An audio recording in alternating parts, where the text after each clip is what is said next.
Welcome!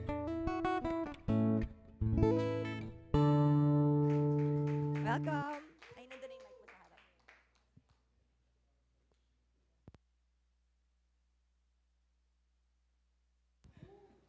May fan po ako doon. Fan, isa lang. Ayan, thank you po, Lord. Hallelujah. Dalawa na po. Fans.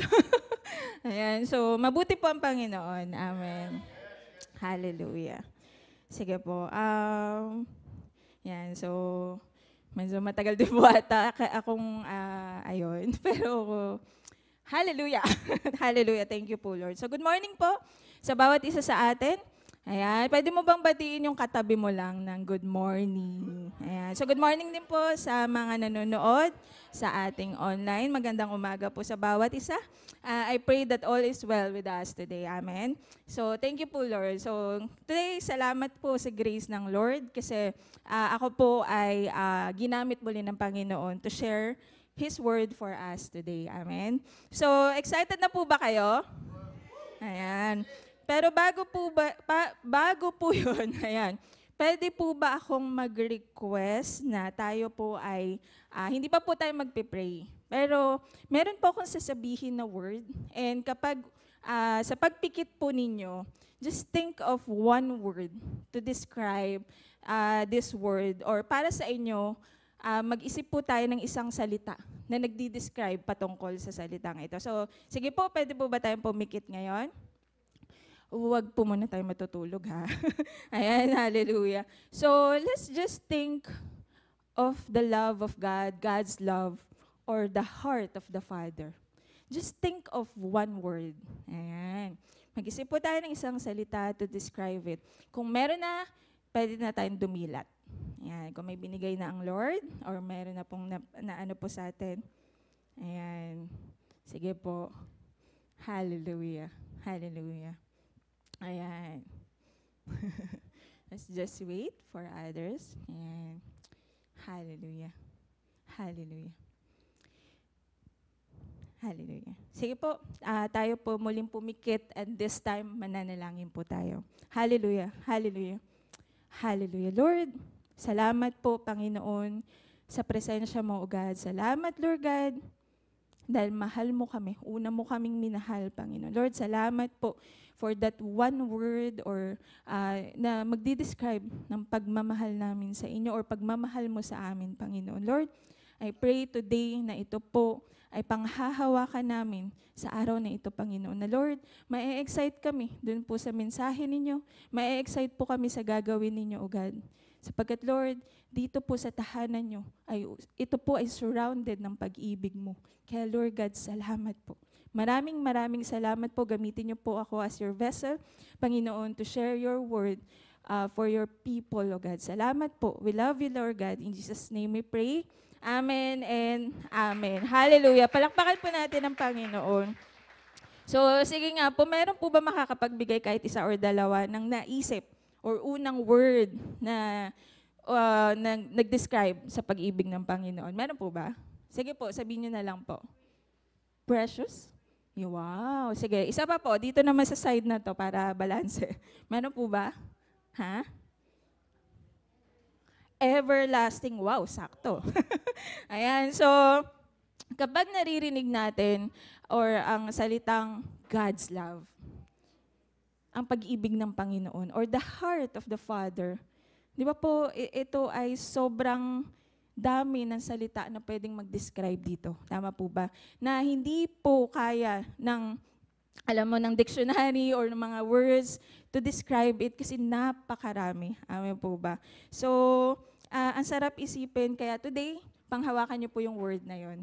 Panghawakan lang natin yung salita na binigay po sa atin ng Panginoon. Hallelujah. Thank you po, Lord. So, masarap po kapag punong-puno tayo ng pag-ibig ng Diyos. Tama po ba? And I do believe na kaya ka nandito ngayon kasi nagmamahal ka sa Panginoon. Amen po ba? Lahat nga po ng nagmamahal sa Lord, sabihin nyo lang, Amen. Hallelujah. Thank you po, Lord. Lord, nakita nyo yun. Ayan, so nakita ng Panginoon Kaya ka nandito ngayon sa mga nasa online, kaya ka nakikinig, kaya ka nanonood, is because you love the Father. You love God above all else. So, tayo po, kaya tayo nananatili, di ba po? Dahil sa pag-ibig natin sa Panginoon. So, ang totoo niyan, meron tayong peace, merong joy, merong faith, merong hope. Tama po ba? Sa pag-ibig ng Panginoon. Because of His great love for us. Ayan. So the Bible, alam niyo po ang Bible, ayan, sabi po dito, ayan, pwede po bang patingin ng mga may dala po ng hard copy ng Bible? Hallelujah. Thank you po, Lord. Ayan. Dadami din po in Jesus' name. Amen po. So kapatid, I want you to know that the Bible is God's love letter for us. Tama po ba? Ito po ay letter ng Panginoon para sa atin. Kaya napakahalaga po nito. Tama po? Napakahalaga na ito po ay daladala natin. Napakahalaga na ito po ay binabasa natin. Tama po ba? Napakahalaga ng salita ng Panginoon ng Biblia. Amen po. Dahil dito, nakikita natin kung gaano nga ba tayo kamahal ng Panginoon. Ang Bible, ito po ay punong-puno ng pag-ibig ng Diyos. Kaya minsan pero minsan po nakikita lang natin yung one side of love. So ano po ba yung one side of love? It is how God loves His people. Minsan yun lang po yung nakikita natin, nababasa natin, or alam natin kung paano nga ba magmahal ang Diyos sa kanyang mga tao or sa atin na anak niya. Amen po. Pero God commanded us to love Him with all our heart, with all our strength, with all our soul and mind. Tama po ba?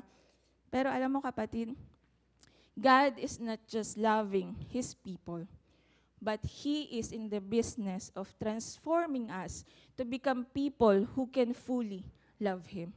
Yun po ang nais ng Panginoon. Hindi lang mahalin tayo, ipakita yung pagmamahal niya. He also wants us to be transformed. Kaya nga po tayo, nung tinanggap natin si Jesus Christ, we are a new creation. The old has gone and the new, yun na po yung tayo. Tama po ba? We are the new creation. At magagawa po nating mahalin ang Diyos ng buong puso if kilala po natin siya. Tama po ba? Di ba pag mahal natin ang isang tao, kinikilala po natin. At dapat hindi siya nag-i-stop doon. Kapag nagmamahal po tayo sa tao, inaalam natin kung ano yung ugali nito, yung karakter nito, ano yung nais nito, ano yung hilig nito, ano yung mahal ng tao na yon. Same thing with God. So dapat po tayo, we are transformed. Di ba po? Dapat kinikilala natin ang Panginoon dahil ang Diyos napakadami. Kung babasahin natin to, yung salita ng Lord, marami po tayong makikita na karakter. Mas makikilala po natin ang Panginoon. Kaya ang Bible, it is a God story. Ayan po, He is revealing Himself sa mundo. He is revealing Himself sa mundo, sa nation, at sa kanyang mga tao. So tayo po, we can draw ourselves to Him, and our love can be expressed through worship, gaya po kanina. Alam niyo po, ang sarap magpuri sa Panginoon. Lalo na kung tayo po, we are expressing our love to God. Di ba po? As we worship, ine-express natin na, Lord, mahal po kita, kaya I worship you. Tama po ba? Nagmamahal tayo sa Panginoon, kaya we worship Him. Di ba po? So, we can draw ourselves to Him, and our love can be expressed through worship and also obedience. Pag tayo po ay sumusunod sa Panginoon, tayo po ay ginagawa natin yung commandments niya, ginagawa natin yung nais niya, pinapakita po natin yung pag-ibig po natin sa Panginoon. And lastly, we are also expressing our honor to God. So tayo po, as we love God, as we worship God, we are expressing our honor unto God. So, yan. Kaya praise God kasi we are reminded always po, di ba, to bring this book. So, ito po, salamat po sa Panginoon dahil tayo po ay pinapaalalahanan na dalhin po ang Bible. So, yung mga next time po, dadalhin natin ang ating Bible. Tama po ba? Amen. So, kung wala po tayong Bible, mag-pray po tayo sa Lord. Ang Lord magbibigay po sa atin nito. Amen. So, Ayan. So we are so blessed kasi meron po tayong Bible sa sarili po nating lengguwahe. Alam niyo po ba yon? Meron tayong Bible sa sarili nating language. Kasi ito po yung totoo, sa ibang nation or ibang tribe, wala po, yung iba po sa kanila ay wala pong sariling Bible. Di ba po?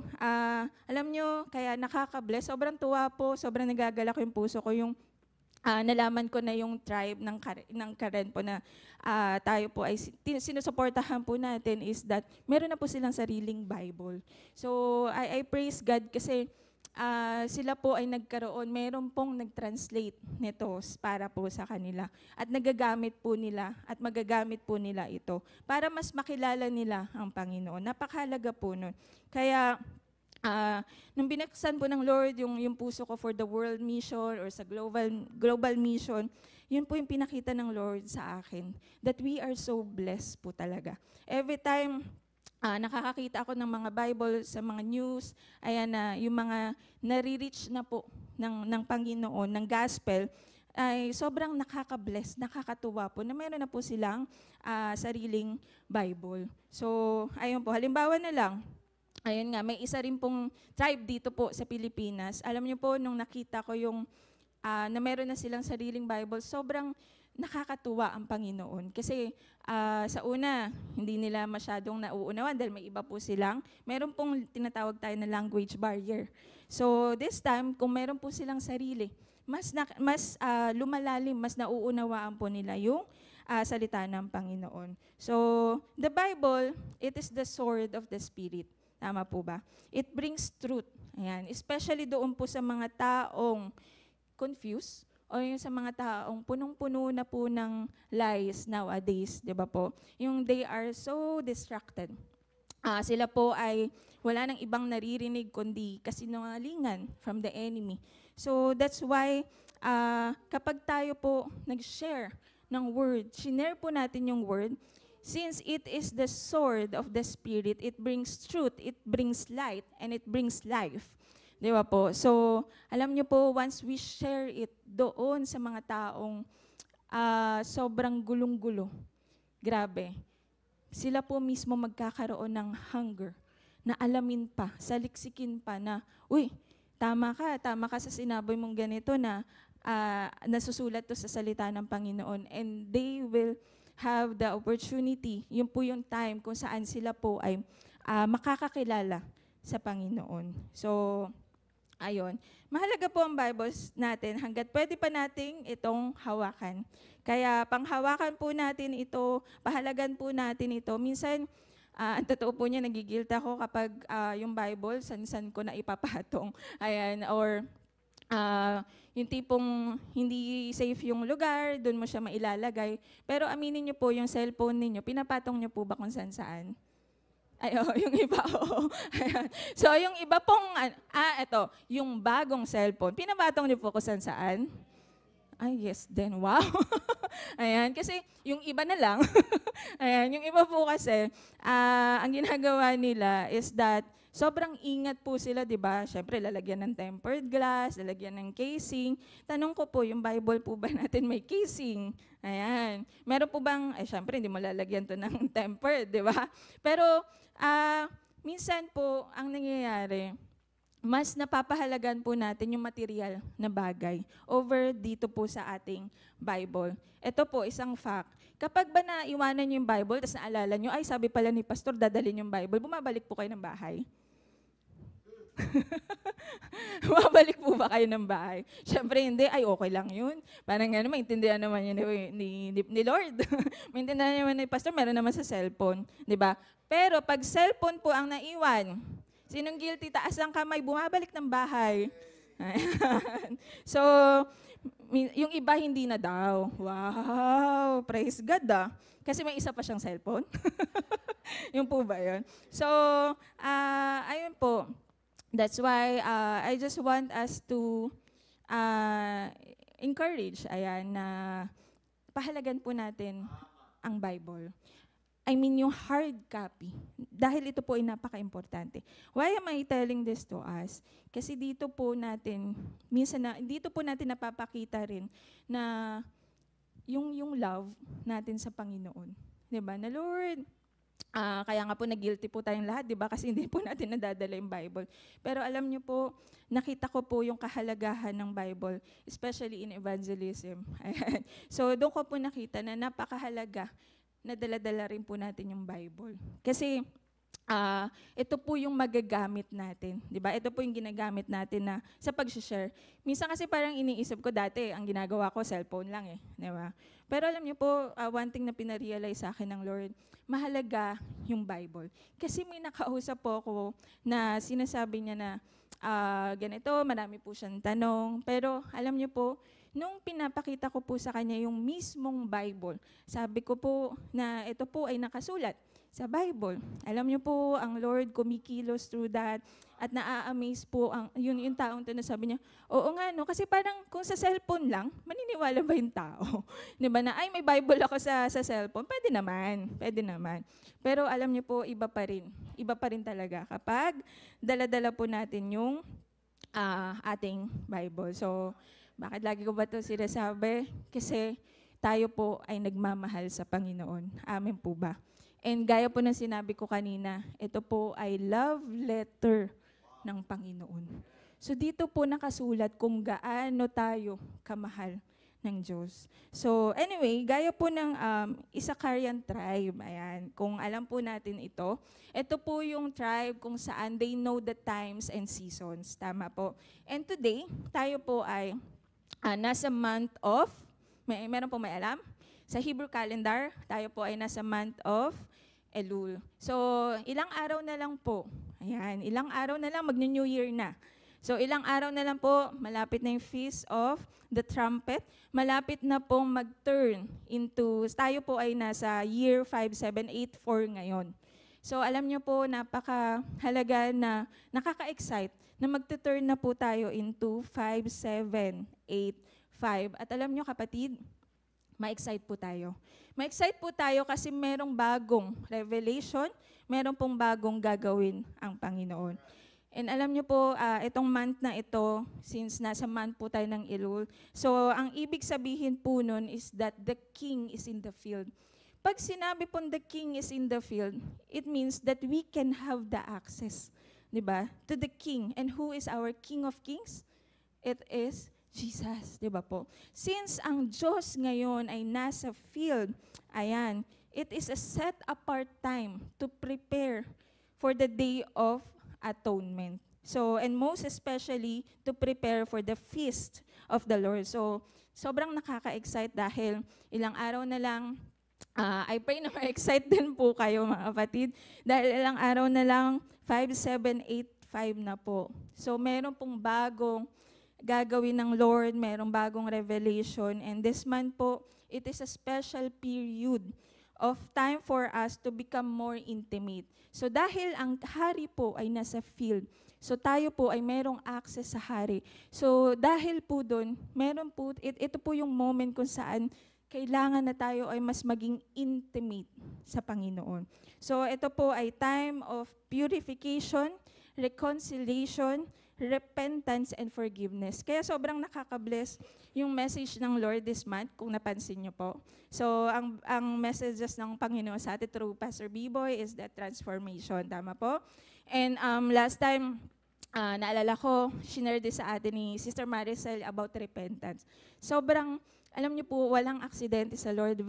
Yung church, nakaka-bless kasi tayo po ay nakikinig sa Panginoon. And right now, mapapa-thank you po Lord ka na lang talaga, di ba? This week, while praying and preparing for the message, paulit-ulit po nagre-rema sa akin yung salitang puso ng Ama. Ayan, so, yung puso po ng Ama, pag sinabing love of the Father, it is, alam niyo po kung i-describe mo siya, actually hindi mo siya ma-describe pero isipin po natin how wide, how deep, and how great His love for us. Diba po? Kanta po yun eh. So, pero napakagandang isipin kung gaano, ano ba Tagalog ng wide? Gaano kalawak? Diba? Gaano kalaki? Tama po ba? So, gaano kalalim ang pag-ibig ng Diyos sa atin. Kaya kanina, pinapikit ko po tayo para isipin po natin yung patungkol po sa puso ng Ama. So right now, yun po yung gustong maramdaman ng Panginoon po sa atin. So I pray na let's just stay in His presence po. So, ayan. Pwede po bang nating basahin ng sabay-sabay ang Romans 8:31 to 39, kahit ano pa po ang translation natin. So, kung ready na po, sige, lahat na po ba ay ready? Lahat po ba ay nandun na? Amen po tayo, or thumbs up, or heart. Ayan, so, okay, sige po, let's just read 1, 2, 3, fire.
Amen. Amen. Amen. So, ayan po, mamaya po hihimay-himayin natin itong mga verses na ito.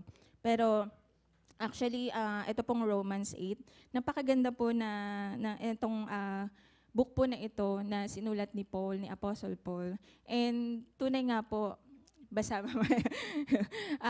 tayo po ay ma-amaze dito po kung gaano tayo kamahal ng Panginoon. Ayan, so sa Romans 8:31 to 39, kung meron po sa inyo NKJV ang Bible, ang title po niyan is God's Everlasting Love.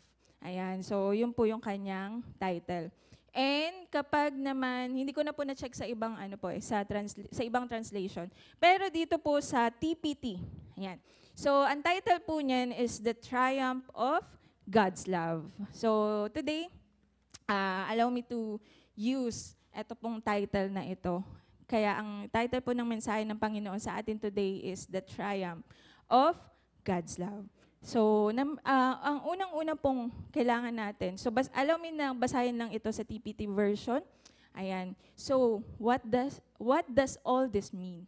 If God has determined to stand with us, tell me, who then could ever stand against us?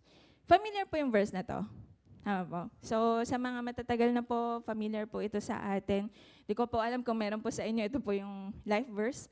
Ayan. Pero ito po ay napakaganda. So, number one na gustong i-share ng Lord sa atin today is that kapag tayo po ay nakaranas ng pag-ibig ng Panginoon, we can become an atmosphere shifter. Kaya kanina, sobrang, sinabi ko po ito kay Pastor, sobrang nabibless ako doon sa line-up niya. Kasi hindi naman po kami nag-usap, though na-prepare ko po yung word this week. So bago ko po mabasa yung line-up, nagulat po ako na tugma yung word and also itong pinapakita ng Lord sa atin. So number one, atmosphere shifter. What does it mean? 'Di ba? So kanina po as we worship, when we are declaring that the atmosphere shift now. Sa una, parang, okay, the atmosphere shift now, parang walang feel. Diba? Parang wala lang. Diba? Pero once you always declare that the atmosphere shift, do you feel? Nararamdaman po natin na nagbabago yung atmosphere? Maybe no, maybe yes. But when we declare it again, that the atmosphere will shift, ang word ng Panginoon, it is alive. It brings life. It brings light. Di ba po? So when we declare it, and when we believe it, it will happen. Amen po. So I pray kanina during worship, naranasan nyo po yung pagbabago ng atmosphere. I pray kanina po doon sa worship, tayo po ay naranasan natin that God moves, di ba, through worship. Sino po sa inyo dito, yung kapag nasa down moment kayo, malungkot, nakikinig po kayo ng worship songs? Yan. So, praise God.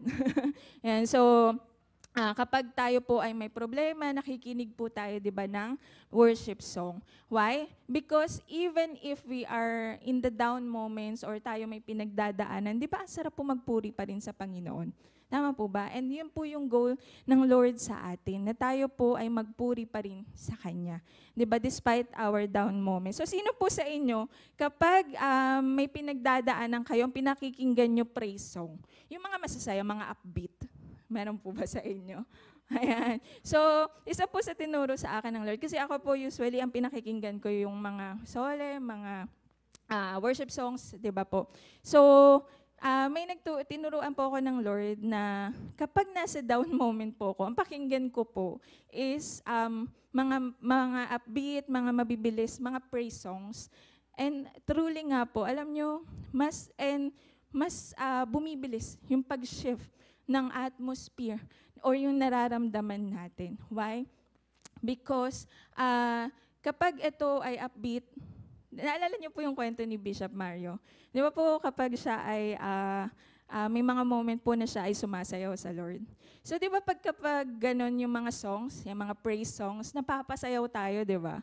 So, once na nagagawa natin yun, yung tipong, hindi pa ako sumasayaw kasi, pero konting, alam mo yung konting mo lang, yugyug mo, hindi mo napapasin na yuyugyug din yung lungkot na nararamdaman mo, di ba? Pero wag lang po natin gawin yun sa sa public places, like yung jeep, mga bus, ganyan. Kasi minsan po, lakas pa ng sounds, especially mga kabataan, di ba? So minsan, tayo nakikinig ng mga ganun, hindi mo naman wala napapasayaw ka, pero nasa jeep ka, tama po ba? So may tinignan. Ayan, so napapasayaw ka na lang, tapos magtataka sa'yo yung mga tao, nangyari dito.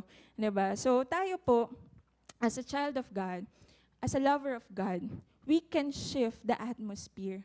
So through our worship. So when you have the heart for worship, and you use worship to lift your soul, diba? When things are difficult, we can shift the atmosphere na meron po tayo.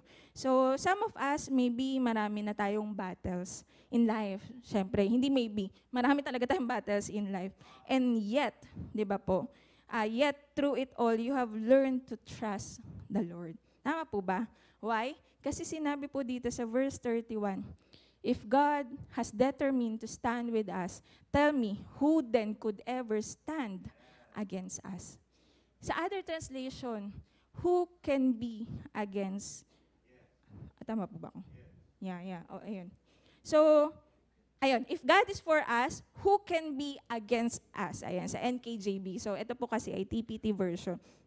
So, alam mo kapatid, kapag naniwala ka sa salita na ito, I tell you po talaga na we can become an atmosphere shifter. We can shift the atmosphere na meron po sa atin. You may not always understand the why. Bakit nga ba ito nangyayari? Tama po ba? But, yet, we remain strong, we remain steady, and we remain resilient. Dito po sa ating mga pinagdadaanan, di ba? So, tayo po, panghawakan natin salita ng Panginoon that the joy of the Lord will be our strength. Tama po ba? The joy of the Lord will be a strength. Sabi po yan sa Nehemiah 8:10. So, napakabuti po ng Panginoon na kapag dinideclare natin ito sa ating sarili, the joy of the Lord is my strength, the joy of the Lord is my strength. Maya-maya, di ba pa napapangiti ka na, the joy of the Lord is my strength. Maa-amaze ka how God really moves sa buhay po natin. Di ba? So, halimbawa na lang po, ayun, meron pong sitwasyon na, sige mamaya, di ba ba, dito na lang po yan sa, yan. Sabi po dito si John 5:19.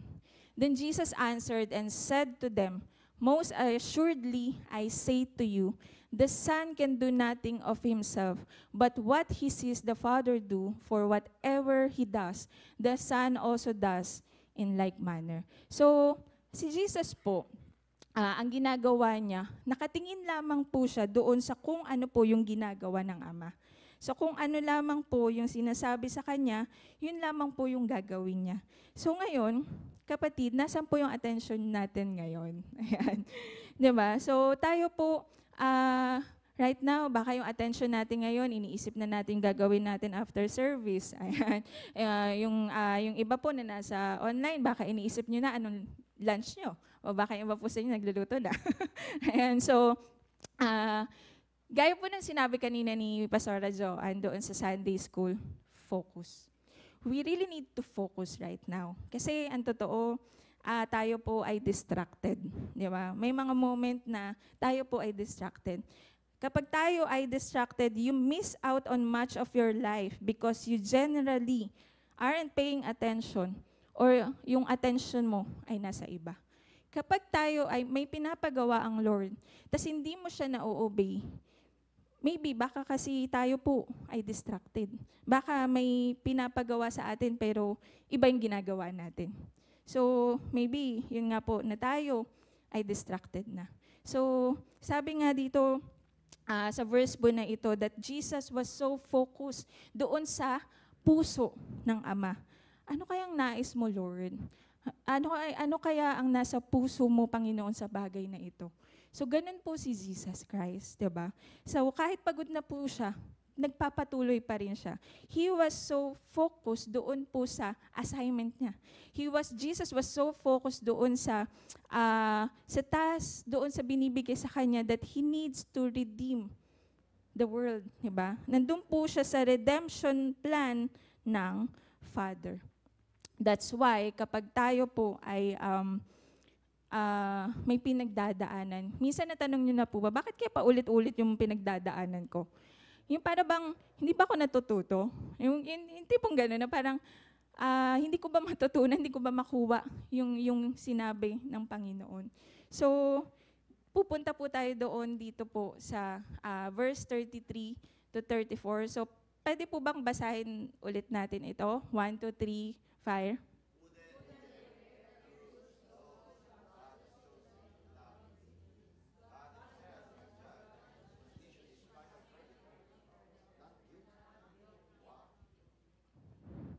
Verse 34. Ay.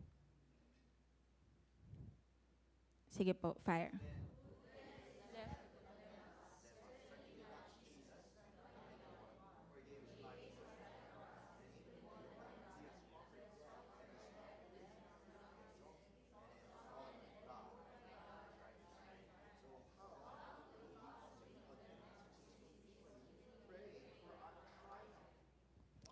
Amen. So, sinasabi po dito sa verse 33, who then would dare to accuse those whom God has chosen in love to be His? Or sa other translation po, who shall bring a charge against God's elect? It is God who justifies. So, sinasabi po dito,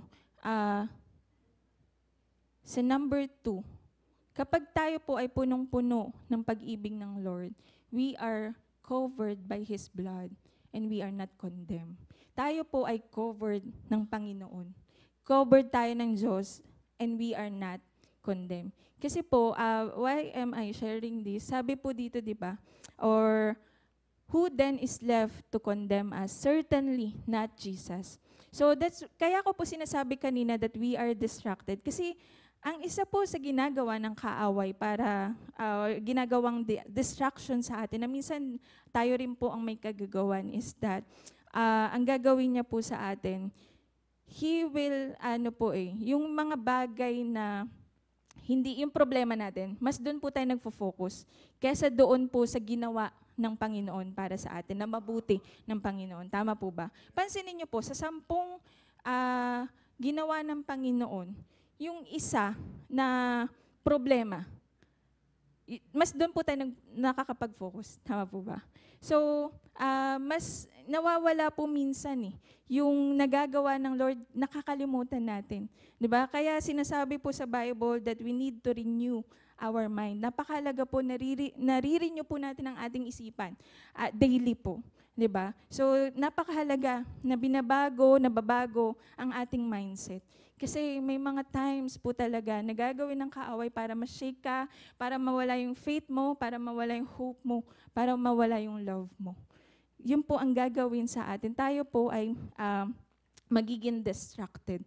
Di ba po? Na imbes na ang magiging focus natin, gaya po ng tanong ko kanina, bakit kaya may mga pagsubok na paulit-ulit nangyayari sa atin? Na parang feeling natin, hindi po tayo natututo. Feeling natin, sinasabi ng Lord na, hindi ka naman natututo, pero ito po ang totoo, sabi po sa salita ng Panginoon, na hindi po nagko-condemn si Jesus.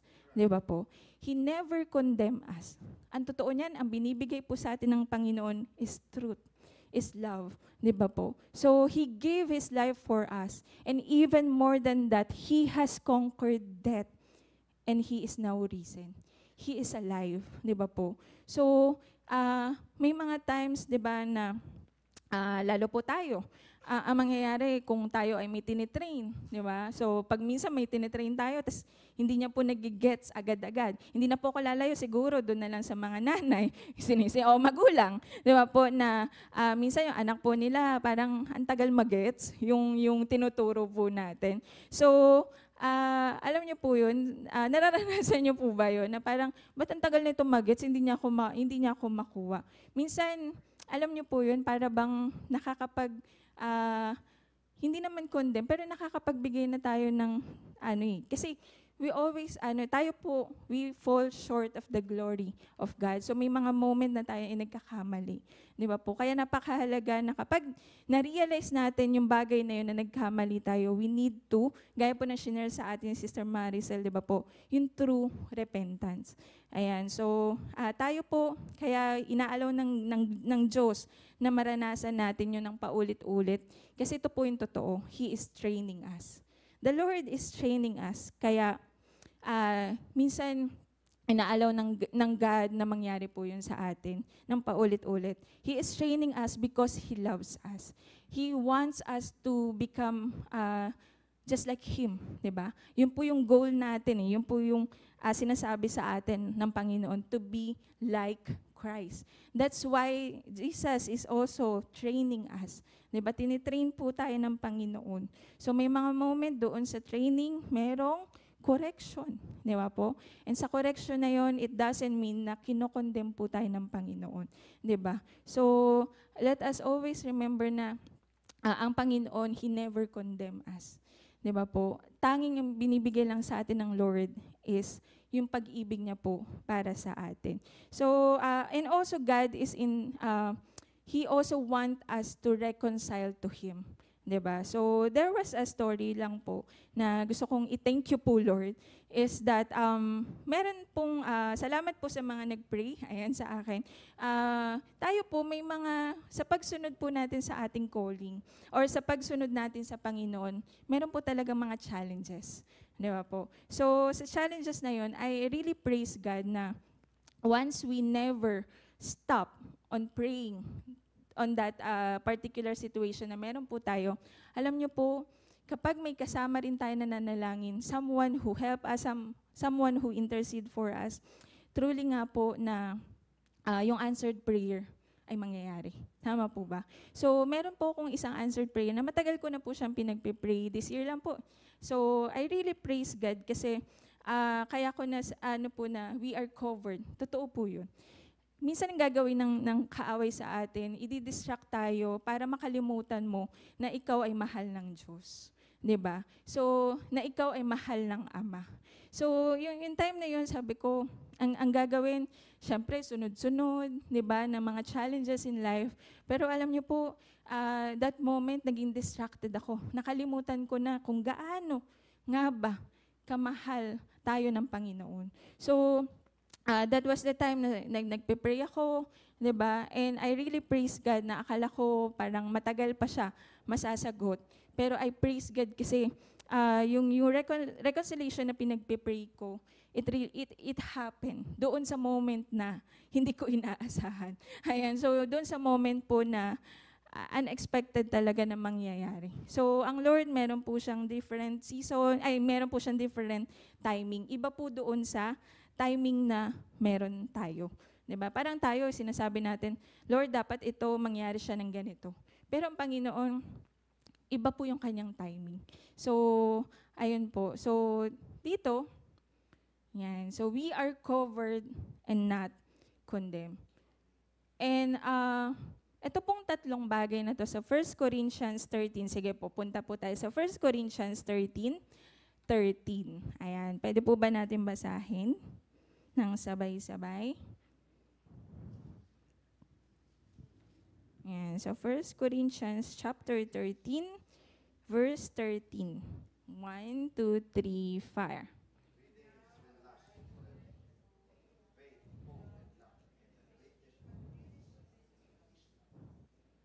Amen. So, isa po sa foundation, isa po sa iniwan sa atin, especially, isa sa preparation na kailangan nating gawin sa ating buhay or character na mabago sa atin is that meron po tayong, ito pong foundation na ito is we need to have faith, hope, and love. Hindi po pwede na meron ka lang faith pero wala kang love. Hindi na po pwedeng meron ka lang hope pero wala kang love. Napakahalaga po na meron po tayong faith, hope, and love. Pero ano po sabi sa verse na yan? But the greatest of this is love. So, napakahalaga po ng pag-ibig ng Panginoon. So, tayo po, kung may mga challenges tayo, ito po yung kailangan na hindi natin inaalaw na manakaw ng kaaway sa atin. Kasi madalas ito rin po yung sinusubok sa atin. Yung faith, tama po, minsan yung hope, and mostly yung love. So, ito po yung bagay na ginagawa sa atin na yung sinishake sa atin. And alam mo kapatid, huwag mong hayaan na yung tatlong bagay na yan ay mawala sa'yo. Kaya sabihin natin, let us have faith, hope, and love. Sige po, sabihin natin sa sarili natin, let us have faith, hope, and love. So, thank you po, Lord. Huwag nating hayaan na ito po ay makuha sa atin ng kaaway. So, tayo po, ito po ay maging foundation natin. So, ayan. Sabi dito, God being for us means that nobody can ever bring any accusation against us and make it successful. So, totoo po yan, di ba? Sabi sa verse 31, if God is for us, who can be against us? Kapatid, kung kilala mo ang Diyos mo, kung kinikilala mo palagi ang Panginoon, maniniwala ka, magkakaroon ka ng faith na ito po ay totoo. Diba? That God is with me. Diba? Who can be against me? So, tayo po, kaya kahit anong accusation na gawin po sa atin, condemnation, alam mo sa sarili mo, nakasama mo ang Lord. Halimbawa po, yung story ni David or other kings, isa po sa nakita ko or nagrema sa akin, yung word na, for the Spirit of the Lord is with me. Ayan, or yun po yung madalas na nagre-rema sa akin na sinasabi po nila, naniniwala po sila na kapag sila ay haharap o may haharapin na battle, naniniwala po sila na may nakasama po nila ang Panginoon. For the Spirit of the Lord is with me. So tayo din po, kapag when we are facing challenges in life, sabihin din natin ito sa ating mga sarili, that the Spirit of the Lord is with me. So let us i-welcome natin yung presensya ng Panginoon sa ating mga buhay. So number 3 and the last part is that we are triumphant warriors. So sabi po yan sa Romans 8:37-39. Last na po, pwede po ba ulit pakibasa? 1, 2, 3, fire.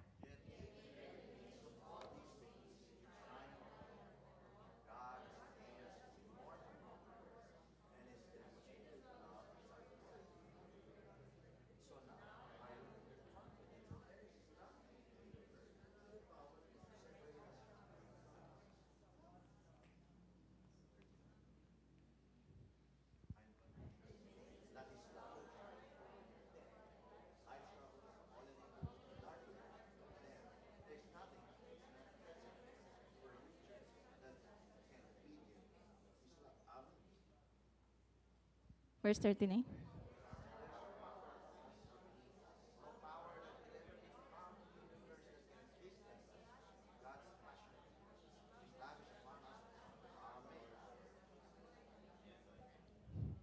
Amen and amen.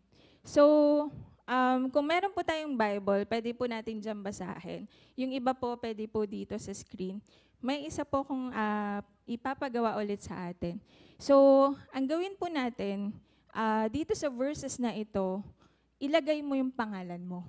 So, kapag nakita mo yung I or sa una ng verses, ilagay mo po yung pangalan mo. And this will be your declaration for today. So, sige po, sabay-sabay tayo. 1, 2, 3, fire. Casey, even in the midst of all these things, the trial over them all. For God has made us to be more than conquerors. His demonstrated love is a glorious victory over evil. So now I live with the confidence that there is nothing in the universe with the power to separate from God's love. Verse 38 po, tuloy lang natin. I am convinced that his love will triumph over death, life struggles, fallen angels, dark rulers in heavens. There is nothing in the present or future circumstances. And last, verse 39. There is no power above us or beneath us, no power that could ever.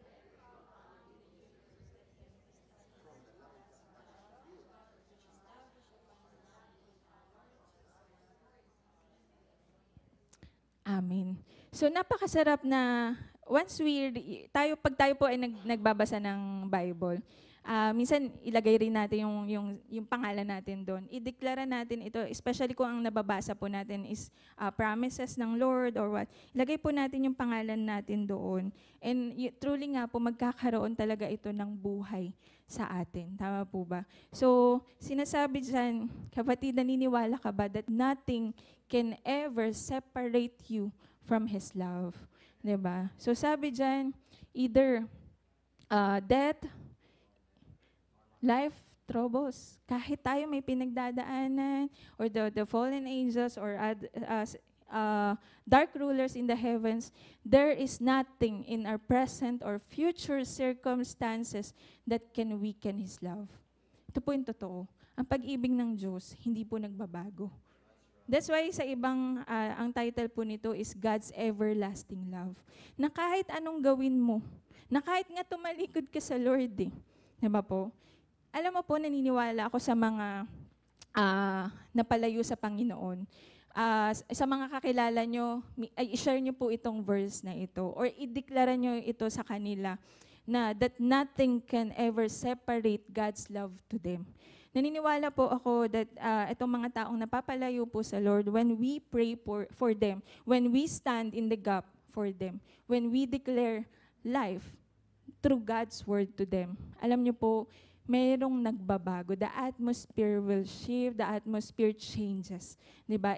Kasi, alam niyo po yung prayer, napakahalaga po nito. Yung prayer kasi, it can really, na kahit feeling mo walang nangyayari, it can really change everything. Tayo po nananalangin, samahan mo pa ng faith, samahan mo pa ng hope and love. Alam niyo po, it is very, very powerful. There's no change in spiritual realm if there is no prayer. Wala pong mangyayari doon sa spiritual realm kung wala pong nananalangin, wala pong nagpe-pray.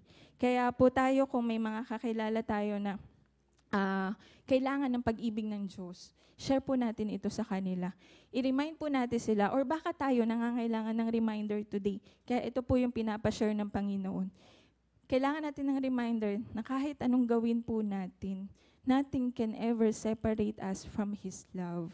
Diba? Because we are already triumphant. We are already victorious. Actually, sa ibang translation po, sa verse 37, diba? We are more than conquerors through Christ. Diba po? So, sinabi dun, more than conquerors ka na nga Tapos may more than pa. Diba parang, wow.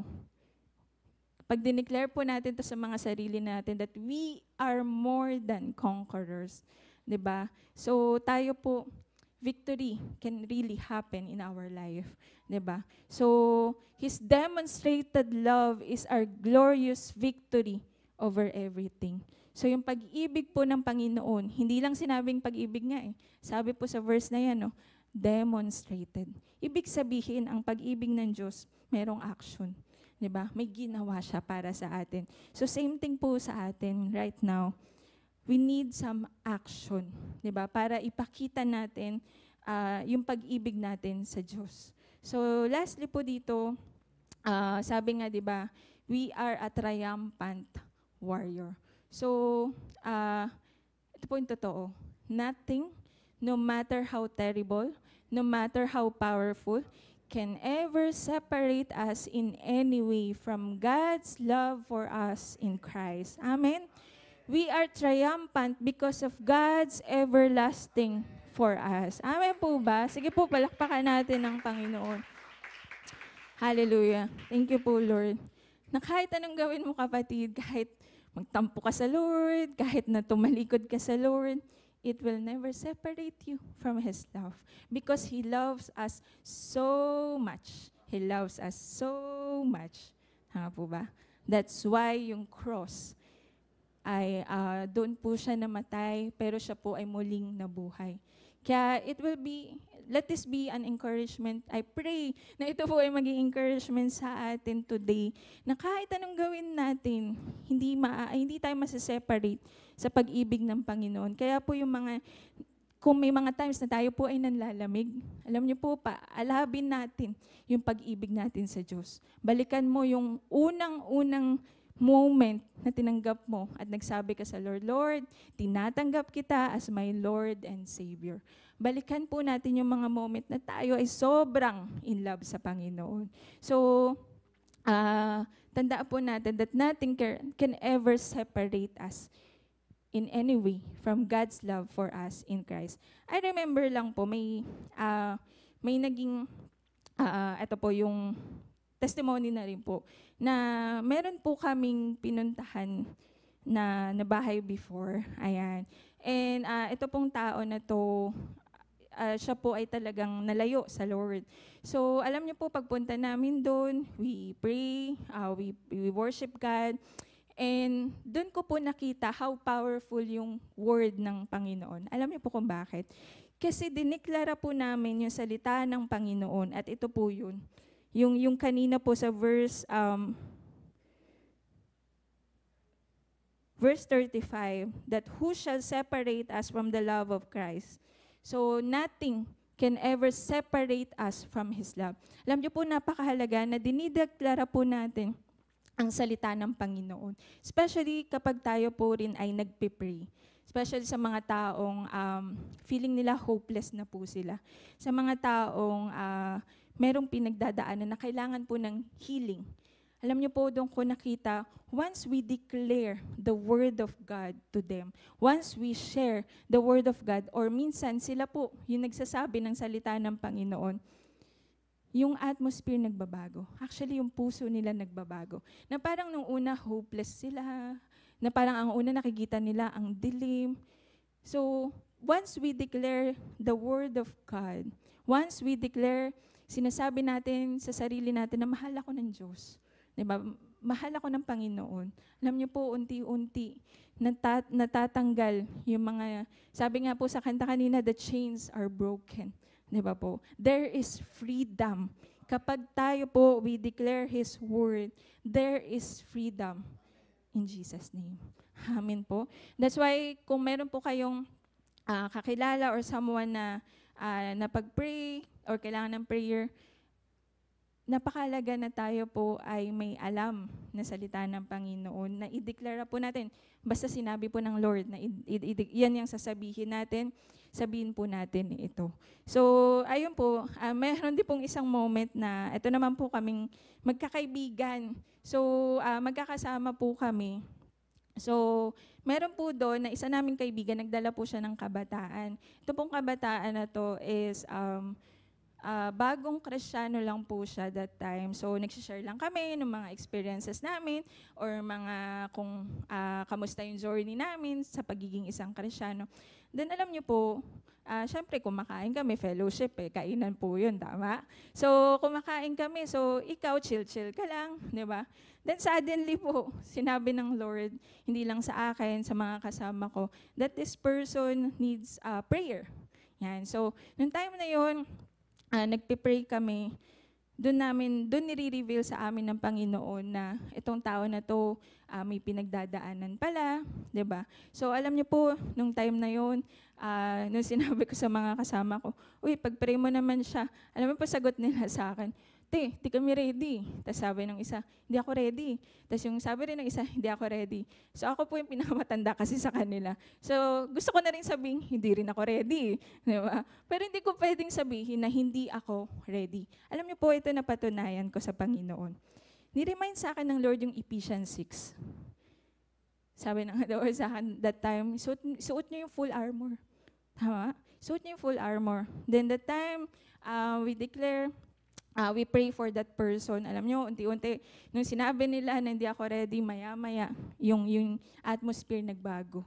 Kasi we declare the full armor, we pray, di ba? And meron pong word na sinabi ang Lord doon that greater is He that is living in me than He that is in the world. So, nung dineclare nung batang yun, yung word na yun, unti-unti, una, parang siya po ay nakakaranas ng kadiliman, di ba? So, hopeless siya po yun. So, nung time na yun, when we declare that word, alam nyo, unti-unti, itong tao na to, I really praise God kasi siya po ay talagang na-enlighten.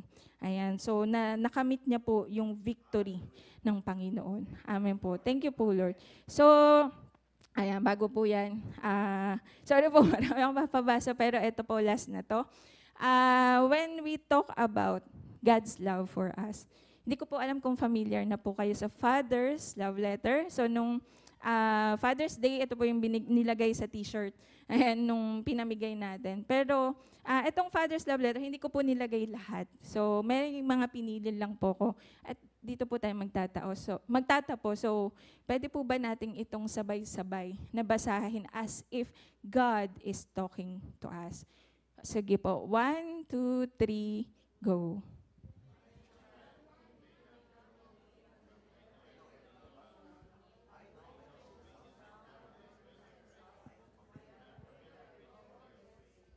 I chose you when I planned creation.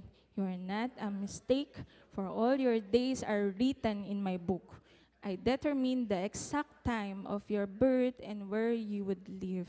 I am not distant and angry, but am the complete expression of love, and it is my desire to lavish my love on you, simply because you are my child and I am your father. Meron pa po yan. I offer you more than your earthly father ever could, for I am the perfect father. I gave up everything I love that I might gain your love.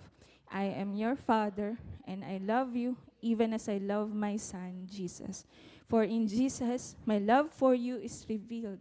He is the exact representation of my being. And lastly, He came to demonstrate that I am for you, not against you. I gave up everything I love that I might gain your love. If you receive the gift of my son, Jesus, you receive me. And nothing will ever separate you from my love again.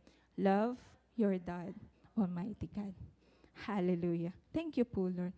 Napakaganda po ng letter na ito. Lalo na kung, kaya po mapapansin nyo may mga verses, so hindi po siya basta ginawa. Ito po ay pinara-praise lamang. And kinuha po siya sa different verses ng Bible. Kaya napakahalaga po ng salita ng Panginoon. And dito na po ako magtatapos. Act of God's everlasting love for us will lead us to become, ayan po, an atmosphere shifter, covered and not condemned, and triumphant warrior. So, kaya ko po sinabing act. We need to have an action. Ayan. So, tayo po, narinig natin to, alam natin na mahal tayo ng Lord. Right now, kapatid, it's time to do the work. It's time to have an action. It's time to move. It's time to act. Di ba po? Kailangan merong action. Merong application. Hindi lang po natin narinig, hindi lang po natin nabasa, mayroon pong action. Kasi po, ang salita po ng Panginoon, it is alive and powerful. And alam niyo po, napakabuti ng Panginoon. And now that we know this, at once na tayo po ay nagawa po natin itong tatlong bagay na ito, alam niyo po, it's time to share it to others na po. It's time to share the word, the gospel, the good news to others. Hindi lang po si pastor, hindi lang po ako. Tayo po, we are called to do the Great Commission. We are called to share the gospel, the good news. Kaya kapatid, kung naranasan mo ang pag-ibig ng Diyos, kung nag-uumapaw ka ng pag-ibig ng Diyos, alam niyo po halata. Kapag ang tao sobrang nagmamahal sa Panginoon, halata. Nakikita po, nagmamanifest. Kaya tayo, I pray today na tayo po ay mas mag-overflow ng pag-ibig ng Diyos. So, sige po, allow me to just pray for us. Hallelujah, hallelujah. Lord, we thank you, Panginoon, sa iyong mensahe. Salamat po, Lord God, kasi we are covered by your love, Panginoon. Lord, I pray for each and every one of us, Lord, mag-umapaw nga po ang pag-ibig mo sa amin. Mag-umapaw nga po, Panginoon, yung pagmamahal mo so we can love others too, O God. Lord, salamat po sa katotohanan ng iyong salita. I pray, Lord God, ano man yung mga naranasan, pinaranas mo sa amin, Lord God, we will be able to share it to others. So God, Lord, hindi kami magiging tahimik, Panginoon. Sapagkat, Lord, kasi nagmamahal kami sa'yo. Nandito po yung mga taong nagmamahal sa'yo. Lord, nandito po sa church na ito, yung mga taong sobrang mahal ka, Panginoon. Lord, I pray, kung meron man sa amin, O God, na parang napapalayo, nanlalamig, O God, o parang bang nagdududa kung yung pagmamahal mo para sa kanya, Lord, I pray right now, iparanas mo nga po yung yakap mo. Iparanas mo nga po, Panginoon, yung pagmamahal mo sa tao pong ito, O God. Even yung nasa online, O God. Lord, I pray, maranasan ng bawat isa yung pag-ibig mo. Yung pag-ibig mo na hindi nagbabago, hindi nagkukulang. O God, salamat po, Lord God. Salamat po, Lord God. In Jesus Christ's name we pray. Amen and amen.